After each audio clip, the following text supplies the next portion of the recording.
हाँ जी, तो नमस्कार विद्यार्थियों, जीके सीरीज में आप सभी का हार्दिक स्वागत है, अभिनंदन है। साथियों, पिछले वीडियो में हमने एसएससी जीडी के चयन प्रक्रिया पर चर्चा की थी। आज की वीडियो में हम एसएससी जीडी की जो बेस्ट बुक्स है, कौन कौन सी किताबों को पढ़ के हम अपना सिलेक्शन सुनिश्चित कर सकते हैं, उन सब किताबों के बारे में चर्चा करने वाले हैं। जैसा आपने देख लिया होगा कि 160/160 इसका मतलब क्या हुआ, इम्पॉसिबल को पॉसिबल करना, है ना। किन किताबों को पढ़ के हम 160/160 नंबर ला सकते हैं, 160 में से 160 नंबर ला सकते हैं, ठीक है। ऐसा नहीं है कि आज तक कोई लेके भी नहीं आया। एक स्टूडेंट मैं यूट्यूब पे देख रहा था, 160 में से उसके 171 नंबर थे, शायद पश्चिम बंगाल का था। तो ये भी पॉसिबल है क्योंकि नॉर्मलाइजेशन वाला सिस्टम है, ठीक है। तो आप 160 में से 160 का मतलब तो यही हुआ कि आपकी जो मन पसंदीदा पोस्ट है, चाहे एसएसएफ हो, चाहे बीएसएफ हो, चाहे सीआरपीएफ हो, चाहे कोई भी हो, वो मन पसंदीदा पोस्ट प्राप्त करना, ठीक है।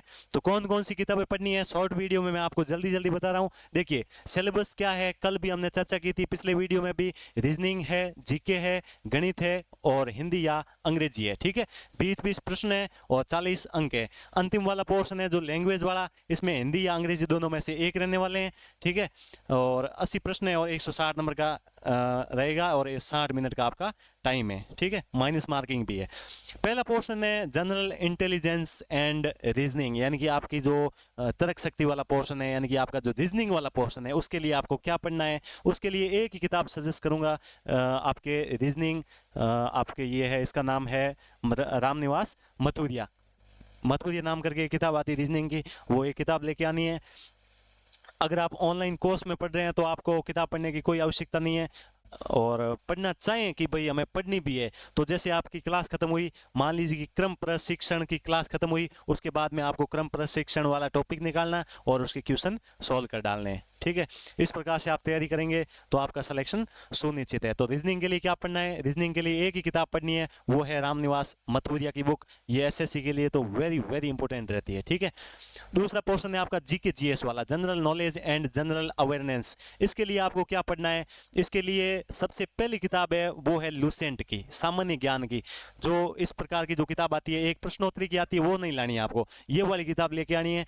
इसकी जो थ्योरी है, क्या गजब की भाई साहब, एक चीज भी नहीं छोड़ी हुई है।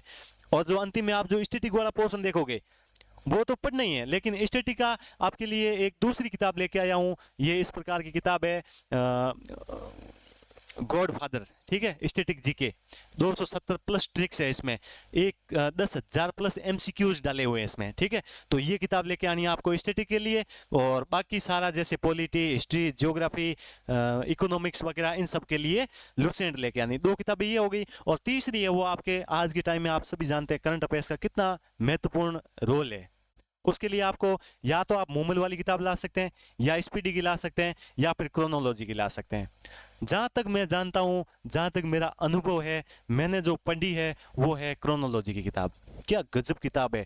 शुरुआत के जो 2-3 पृष्ठ है उसमें क्वेश्चन आंसर दिए हुए हैं, जैसे कि अभी हाल ही में कौन किस देश का कौन प्रधानमंत्री नियुक्त हुआ है, कौन कौन से युद्धाभ्यास हुए हैं, सारे शुरुआत में दे रखे हैं। वहां से एज इट इज हु क्वेश्चन छपते हैं। समझ रहे हो मेरी बात को। तो इसके लिए आपको तीनों किताबों में से कोई भी एक लेके आ जानी है। ये देखिए, ये जैसे नवंबर 2024 की मैंने मतलब फोटो के तौर पर डाली है, लेकिन आप लाना चाहें तो मंथली मैगजीन्स आती है, वो भी ला सकते हैं, ठीक है। और नहीं तो आपके वार्षिक अंक आता है, अर्धवार्षिक अंक आता है। दो किताबें आती है, एक तो अर्धवार्षिक अंक यानी कि 6 महीने में एक बार आती है, एक वार्षिक अंक यानी कि एक वर्ष में एक बार आती है, ठीक है। तो वो भी आप ला सकते हैं, ठीक है। ये हो गया करंट अफेयर्स का, यानी कि जीके और जीएस वाला पोर्शन। इसके बाद में अगला है एलिमेंट्री मैथमेटिक्स, यानी कि गणित के लिए आपको क्या पढ़ना है। फिर वही कहूँगा, रीजनिंग में आपने पढ़ी कौन सी, रामनिवास मथुरिया की किताब, और यहाँ पर भी आपको रामनिवास मथुरिया ही लेके आनी मैथमेटिक्स के लिए। अगर आपको कोई टॉपिक समझ नहीं आ रहा है तो आप कोचिंग क्लास जहाँ से आप कोचिंग कर रहे हैं, या फिर आप यूट्यूब से पढ़ रहे हैं, तो भी जैसे परसेंटेज वाला टॉपिक लिया, ठीक है, वहाँ से कंसेप्ट अच्छे से क्लियर किया, फिर प्रश्नोत्तर मिले, वहाँ की कोचिंग के भी जो प्रश्न है वो मिले, और अंतिम में आपको यहाँ से प्रश्नोत्तर मिला लेना है। यहाँ पे 5200 प्लस क्वेश्चंस दिए हुए हैं, ठीक है। तो ये गणित के हो गई रामनिवास मथुरिया की। गणित में एक बात बता दूं, जितनी प्रैक्टिस करोगे उतना आपके लिए बेनिफिट रहेगा। अंतिम है आपकी इंग्लिश या हिंदी। अब ये लैंग्वेज वाला पोर्शन है, इसमें या तो आपको इंग्लिश चूज करनी पड़ेगी या फिर हिंदी चूज करनी पड़ेगी। देखिए अगर आप इंग्लिश मीडियम से स्टूडेंट है तो आप अपने हिसाब से देख लेना जो आपकी अच्छी किताब लगे, जो आपको अच्छी किताब लगे। लेकिन मेरे हिसाब से आप लुसेंट इंग्लिश ग्रामर, ये जूनियर नाम करके आती है, ये आप पढ़ लेना, मोर देन सफिशिएंट रहेगी इंग्लिश व्याकरण यानी कि इंग्लिश ग्रामर के लिए। ठीक है, फिर है हिंदी। मतलब एक बात कहें तो 80% स्टूडेंट्स हिंदी के होते हैं और 20% ठीक है अपवाद स्वरूप इंग्लिश के हो जाते हैं, लेकिन 80% स्टूडेंट हिंदी के होते हैं। ठीक है, तो हिंदी के लिए क्या पढ़ना है? सबसे पहले डॉक्टर सोनदान चारण की एक किताब आती है नवीन हिंदी व्याकरण, जो राजस्थान में जो हिंदी व्याकरण की किताब चलती है उसी का एक रूप है। वो लेना चाहें तो वो ले सकते हैं, नहीं तो ये सोनदान चारण वाली किताब लेनी है। कक्षा 9, 10, 11, 12 के पाठ्यक्रम अनुसार दी हुई है, राजस्थान बोर्ड की किताब है, बहुत ही अच्छी किताब है। क्वेश्चन एज इट इज छपते हैं, चाहे राजस्थान का एग्जाम हो चाहे कोई सेंट्रल लेवल का एग्जाम हो। तो इसके लिए पहली किताब तो ये लेनी है। दूसरी किताब लेनी है दिशा हिंदी व्याकरण, जो प्रश्नोत्तरी की आती है, दिशा 2020। इस किताब को लेटेस्ट वर्जन को लेना है आपको, ऐसे नहीं कि आप 2 साल पुरानी किताब ले लो। इसमें क्या होता है कि कोई भी राजस्थान का एग्जाम हो चाहे सेंटर का एग्जाम हो, उनके सारे MCQs यानी कि PYQs डाले हुए होते हैं, प्रीवियस ईयर क्वेश्चन पेपर डाले हुए होते हैं। ठीक है, तो ये आपको दूसरी किताब लेनी है दिशा हिंदी व्याकरण की। तो ये थी हमारी आज की बुक लिस्ट की क्लास नहीं, एक मतलब सेशन कह सकते हैं, बुक लिस्ट का है।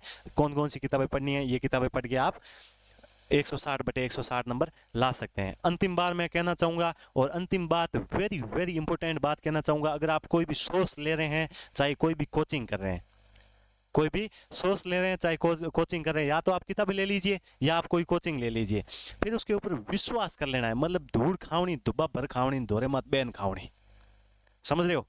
मतलब कि इतना विश्वास कर लेना बस, इसके अलावा मुझे कुछ भी नहीं करना है, कुछ भी नहीं पढ़ना है। चाहे आप कोचिंग ले लो चाहे आप किताब ले लो।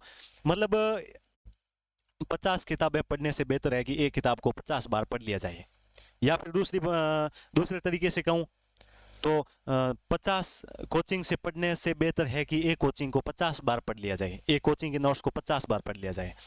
ठीक है, बाकी आप समझदार हो ही, समझ गए होंगे। ठीक है, तो आज का ये था सेशन, कैसा लगा? और यूट्यूब चैनल आप भूलना मत सब्सक्राइब कर लेना। और आगे का अपना वीडियो रहेगा 4 टॉपिक्स है। 4 टॉपिक्स कौन कौन से?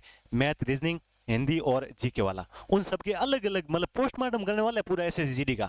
मतलब SSGD का तो नहीं, पर इस एग्जाम का पोस्टमार्टम करने वाले हैं, कहाँ से कितने प्रश्न पूछे जा सकते हैं, कौन सा टॉपिक है। जैसे पॉलिटी में फंडामेंटल राइट्स हो गया, मूल अधिकार, पक्का प्रश्न आता है। स्टैटिक में कौन सा टॉपिक है, इन सब बातों के बारे में हम अगले वीडियो में चर्चा करेंगे। तब तक के लिए धन्यवाद, नमस्कार, जय हिंद।